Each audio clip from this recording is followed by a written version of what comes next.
What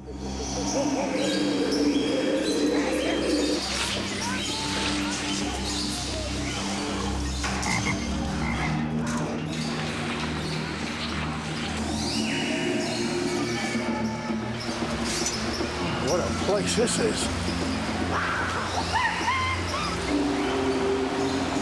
Hope I'm not too early. This place really is a jungle. Oh, they really got animals too. Like lions and snakes.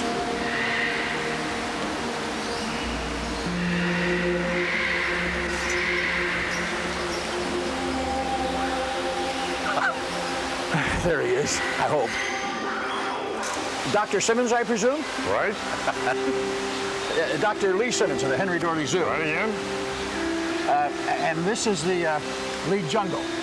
3 times right. You must be Tom Weiss. Right. I'm going to take you through the jungle today. Good.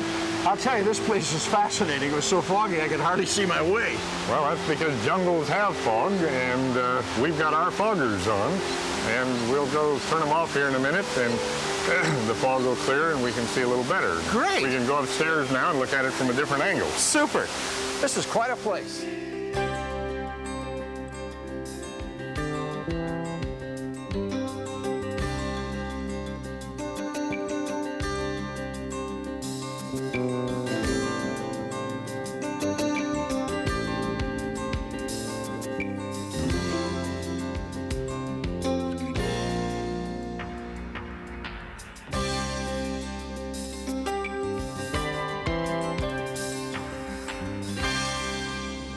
Yeah, I can see how this won one of the top 10 design awards from Time magazine.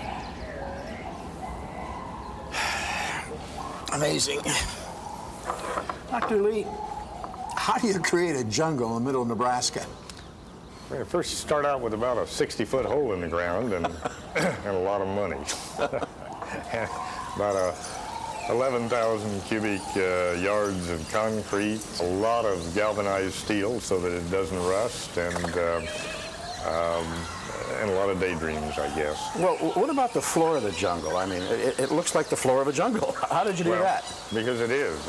Actually, there is no floor under the jungle. You know, it goes straight to China.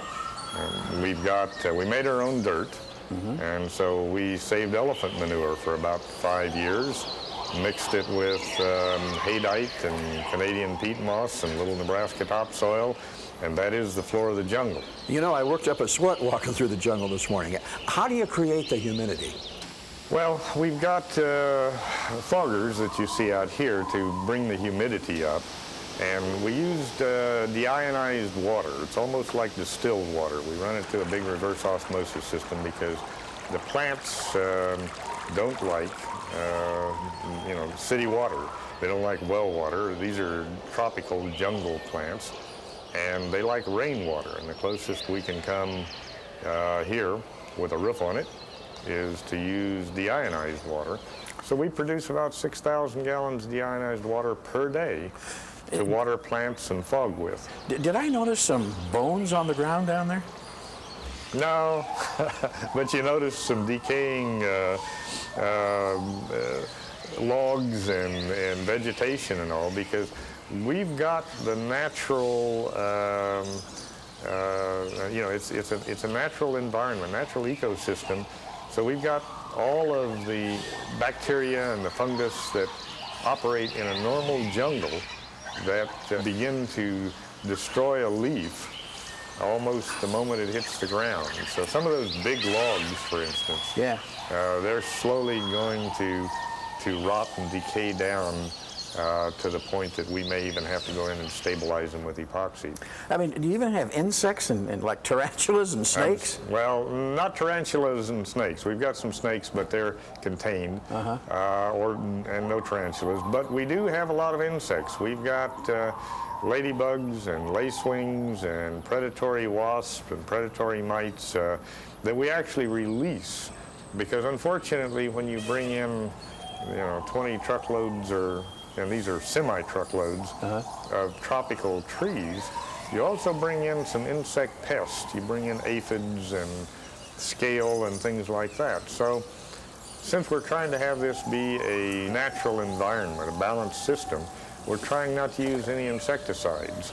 So we're controlling our plant pests with insects, the ladybugs and lacewings and this type of thing. And so we release 10,000 lacewings at a time. Amazing. 2 gallons of ladybugs. You got the best of both worlds. You've created a jungle, and you're taking care of the ecology system. Well, we're trying to make it as natural as possible. What this really is it's a collection of things that we have seen in different parts of the world, in different tropical rainforests over the last 15 years. And so there are a whole lot of little points and things that are places we've been, places we've seen that we kind of daydreamed about and plugged them into here and tied it all together. And when you're talking about a rainforest or a jungle, you're really talking about water. Mm-hmm. And I think that's one of the things that we've done well here is the water. A real rainforest would have maybe 300 inches of water a year or more. Wow. We can't do that here, but we can very tightly control our environment. And we're going to go down and see some of those things. Well, we're going to see some of that, and we'll show you the mechanicals, what makes the place work. Great. And there's a lot more behind the scenes. We've got 2,000 species of plants. Got about 450 species, different types of orchids. About 138 species of animals right now, not counting the insects. Some of the trees that we brought in were 45, 50, and 55 feet tall when we brought them in. So amazing. It has really flourished. We're real pleased with the way it's flourished. Well, not only was I impressed with it looking like a jungle, but it's really a big area. How many acres is it? It's an acre and a half. We got 61,000 square feet of planted space. Mm-hmm. It's 80 feet tall. We didn't want it to be like an 8-story building, so we started out with a 60-foot hole in the ground. That also helps us with energy cost, because in a Nebraska winter like today with snow outside. I know, it's hard to believe it. I'm looking at snow over my left shoulder and a jungle over my right shoulder. And snow on the roof. Snow on the roof. And it's still, it's still 75 degrees in here and about 90% humid right now. Although the humidity will drop now that we've turned the foggers off, and so that within an hour or so we will be down to about 80% humidity, which is about where we like to keep it most of the day. Those gibbon are making a lot of noise. It's great background, though. What's all the chatter about?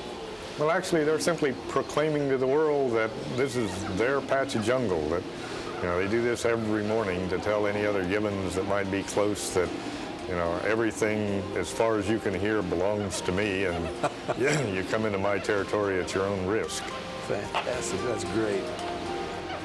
We've got a mom and a pop and the youngster there who's getting to be a real acrobat. He's really coming on fast.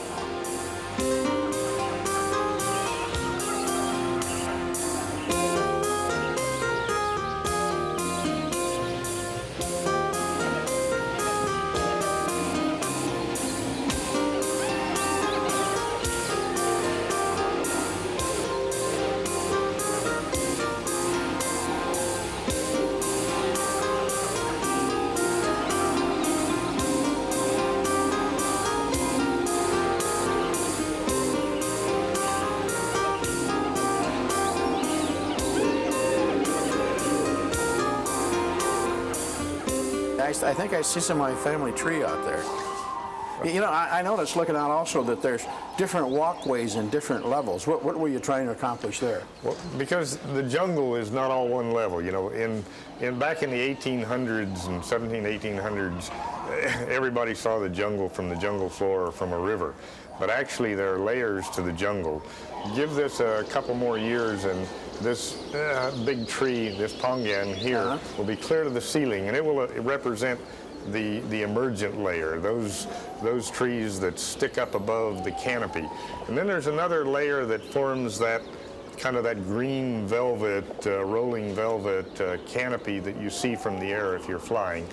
Then under that, there's an understory of shrubs and lower trees and brushes that can handle the low light, because the emergent trees can handle extreme heat and extreme sunlight. The canopy, on the top of the canopy, it handles a lot of light and heat. The understory can't stand heat, and it tolerates low light. And then, of course, you have the jungle floor. And each type of plant is, has adapted over the millennia to be able to tolerate those conditions. So there are some of the plants in the understory that if you put them out in direct sunlight, they die. Yeah. And the same way with the plants that need the bright sunlight. If you put them underneath, there's not enough sun, they die. And that's what we've tried to duplicate, so that it is as real as possible, so that when you walk through it, jungles are magic. They change the way you think forever. And what we tried to do was to create a little of that magic, to bring that magic to Omaha, so that when you walked through, you experienced the closest thing to being in Costa Rica or Panama or West Africa, Southeast Asia. Right here in Omaha, Nebraska. Omaha, Nebraska. That's a good word for it, magical. Well, there are times of the year when Omaha is like a jungle, like in the summertime, but in the middle of the winter, how do you recreate the jungle? Well, we've got a great deal of complicated mechanical equipment behind the scenes with motors and pumps and air handling units. Yeah, big fans. We're pumping 750,000 gallons of water per hour just to make these 8 waterfalls work and do well. In the summertime, we've got 2 of the biggest air conditioners in Omaha, so that, because one of the interesting things is that jungle plants don't like Nebraska winters. They also don't like Nebraska summers if they get too hot, some of the ones underneath. So we air condition in the summer. This equipment's downstairs and all over the building. Sure, why don't we go take a look? Good. And I'll show you what makes the place work. Great. Lee, I've never seen so much mechanical equipment. I mean, there's pumps and there's fans and pipes. Well, it takes a great deal of energy to operate this place. These big air handling units right here have 4 75 horsepower motors on them just to circulate the air. And you can feel the air. It's coming up out of the floor. We pump it clear to the top of the building, and we pump it from the top clear down to the building. Lots of air. I can't believe it. That's something.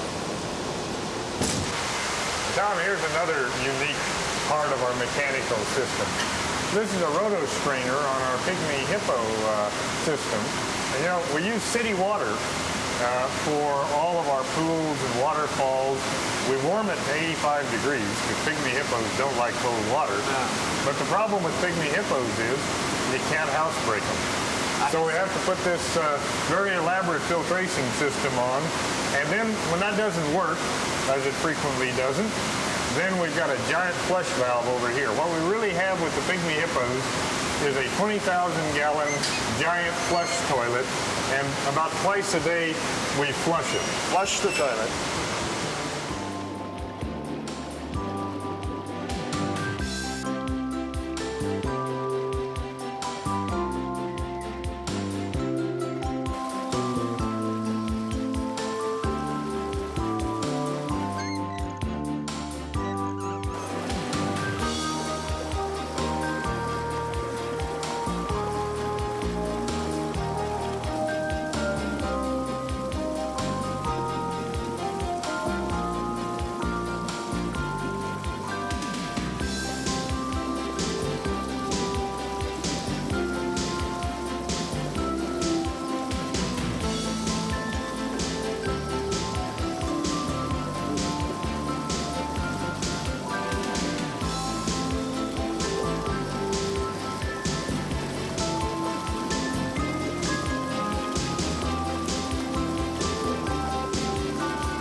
What's this stop for, Doc?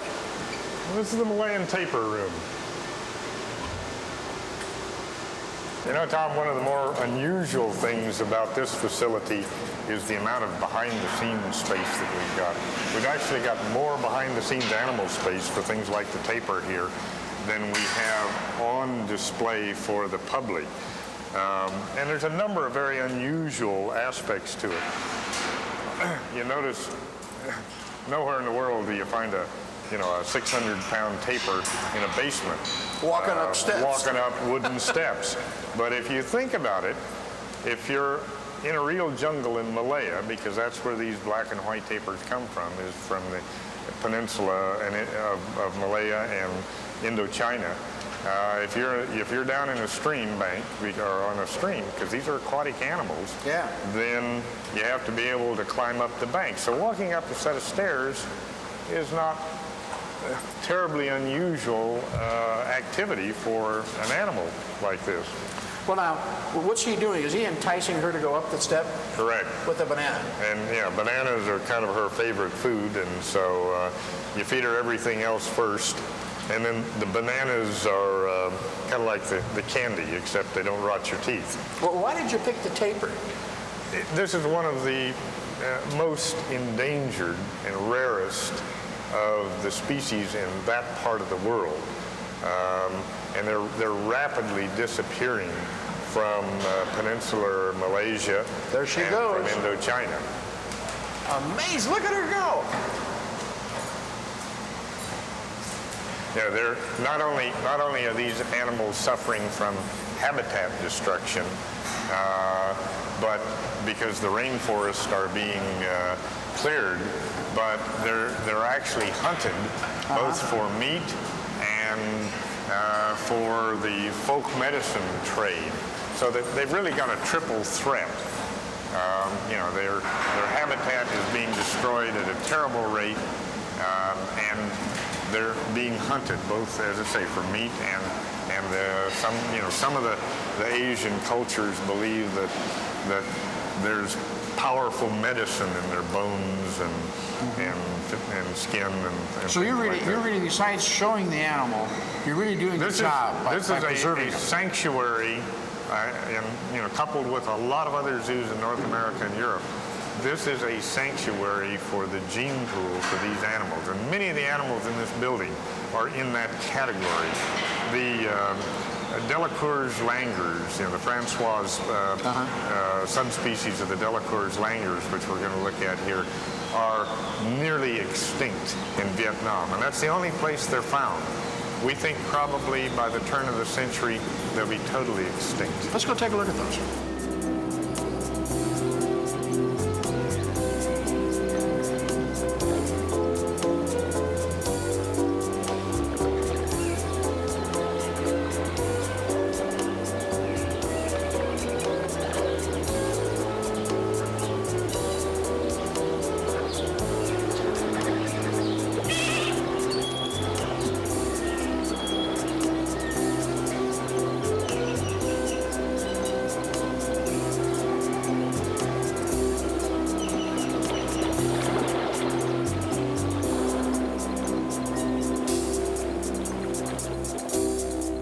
These are the langur you were talking about. Now, these are Francois langurs. They're a leaf-eating monkey from Vietnam, extremely rare, endangered of becoming extinction, extremely athletic, as you can see. And what we'll do is let them out. Jay, go ahead and open the door here. And they go up. Look at them go. Yeah, they go up the same set of stairs that the tapir did. And then the tapir occupies and owns the bottom half of that exhibit. The langurs own the top half. It works out pretty good. They're a lot more anxious to get up too. Oh yeah. Well, it's time to get up. They want to see what's happening. If you watch, they'll perch at the very top of the bamboo because they like to survey the whole jungle. They like to see what's going on, watch people. Let's go up and look at them.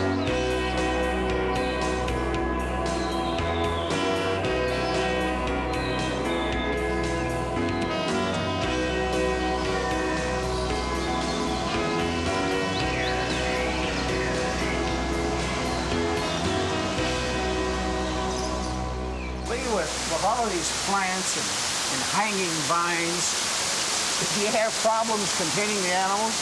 Well, as a matter of fact, we have had some animal escapes, and of course the Francois langurs here have been our biggest challenge because they're so incredibly athletic, and it's kind of a challenge, really. I think you know, it's a bit of a game with them.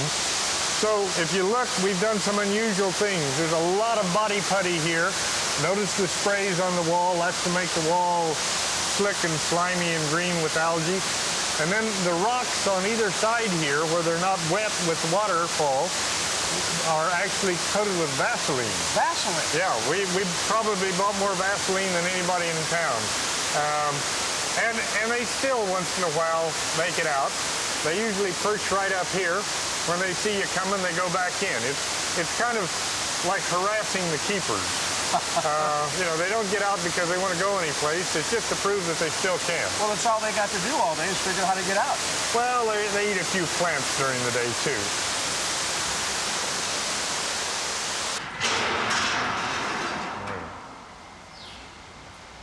Well, Tom, this is the behind the scenes of the colobus, and we're about to bring the colobus monkeys in for the night.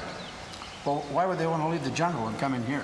Well, because after the end of a hard work day, everybody comes home to eat and to sleep in their own bed. And this is both their dining room and their bedroom. Mm-hmm.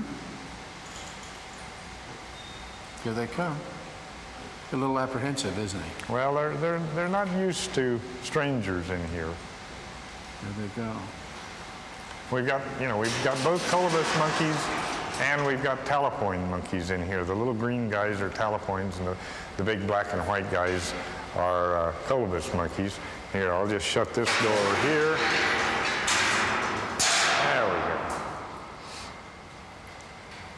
go. I think we may have spooked him a little. Well, he's probably wondering what we're up to or whether we're going to come in and eat his food. We bring all of our animals into their sleeping quarters every night, so that if we need to look at them closely, if they need medical attention, or just so that we can monitor how much they eat. And then, of course, the lights turn down and they sleep here? And yeah, I mean, the lights are up now, and then everything's on a timer, and so, you know, they get about 10 hours of darkness to snooze away the night. Lee, what's this guy here? How come he's separated? Well, this is one of a number of new females that we're going to introduce into the troop, and she's in what we kind of call a howdy cage right now. And the reason we call it a howdy cage is that every night we roll it up so that they can get very close between the mesh and kind of say howdy to each other. That's why you call it a howdy cage. Introduction. It's an introduction cage. As soon as we feel that they've gotten to know each other well enough and gotten used to each other, then we'll open the door and let her in with the group. And then they mingle and get acquainted. Yeah. And this is, I mean, we're trying to build up a larger group. One of the very important things that we concentrate on here is maintaining genetic diversity, so that there is a number of animals from widely divergent genetic or family trees, so that we don't get inbreeding. Just like in the real jungle. Just like in the real jungle.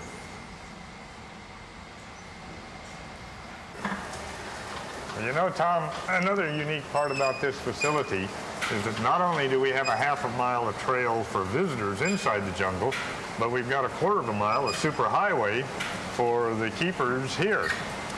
We'll stop here. This is the amphibian insects? Yep. Okay. And now what are these, Doc? Well, these are pinhead crickets, Tom, and that's what you'd expect to find in an insect and amphibian room, because that's what we use this room for, is to raise insects, both to release in the jungle for pests and for feed. And the pinhead crickets and the fruit flies here are actually feed for our tree frogs and poison arrow frogs. And of course, as we're raising them, they need smaller insects to eat. As they grow, then we feed them progressively bigger and bigger crickets until they're eating full-grown crickets. Yeah, but what's to keep these fruit flies from flying away? Well, because they're wingless fruit flies. They can't fly. Okay. They can hop, but they can't fly. They're hoppers and not flyers. Well, do you have to maintain a certain amount of humidity here, too, Well, and what we're doing here, if you'll notice the plastic on the top of these are poison arrow frog terrariums. We maintain the environment we want in each terrarium, so we can have some that are very, very wet, we can have some that are fairly dry, and we can have, in the case of some of our lizards and the chameleons, we can have them that are, you know, very dry. Now, once they get on the floor of the jungle, do they kind of reproduce on their own? So you got some up there and some here? That's the hope. That's the idea. That we get so that what I would like to do is, as part of the magic of the place, is to be able to take people in here in the evening or night and let them hear a tree frog chorus. And actually, we've already got that in a place or two. Well, what are some of the other uses for these critters? Well, a lot of the animals in here are for pest control, to control aphids and scale mites and things on the plants. And you know, we use ladybugs for that, and we release actually 2 different species. One species of ladybug that comes from Australia, and lacewings and little predatory wasps that are so small you can hardly see them with the naked eye. Predatory mites, and we release these at intervals so that, particularly with the ladybugs, when you when you come out in the morning with 1,000 ladybugs, why one of our problems is all of the birds think it's candy time. You get a halo of birds around you waiting for you to release the ladybugs. So we release them at night now, so that they've got a chance to disperse through the jungle before the birds come down, because it's a food chain. The ladybugs eat the aphids, but the birds eat the ladybugs. Yeah, I think I got something eating on me now. Let's get out of here. You know, Lee, when I first came into the rainforest, I saw this display upstairs that was talking about products from the rainforest. You know, Tom, one of the things that this display shows is that over 50% of all of the foods that we eat, nearly 50% of all of the medicines that we take, and a lot of other extremely useful things and products originally come from a tropical rainforest, a jungle somewhere. That's not even to mention the spices. Smell this. Smells like Old Spice. Well, it's actually allspice, but there's a Old Spice shaving lotion. But of course, this is also a cooking spice, and this is what led explorers into the first jungles and made many fortunes. Was the trade in spices, particularly out of Indonesia. And the tropical rainforests of the world are the most critically endangered habitats of all of the different ecosystems. They are probably the most endangered of becoming destroyed. So what we're hoping that this lead jungle does is to serve as a giant classroom that very gently makes everybody aware of the fact that rainforests are the liver and the lungs of the world, in that they clean our environment up, and they provide oxygen, but there are many, many things in the rainforest that are yet to be discovered that will make our children's and our grandchildren's lives much, much better. Lee, I really want to thank you for the tour this morning. It's been a great experience. Well, if there's anything we enjoy, Tom, is letting a visitor enjoy some of the magic of the jungle. By the way, what? You will show me how to get out of here. Well, maybe. Here, this way.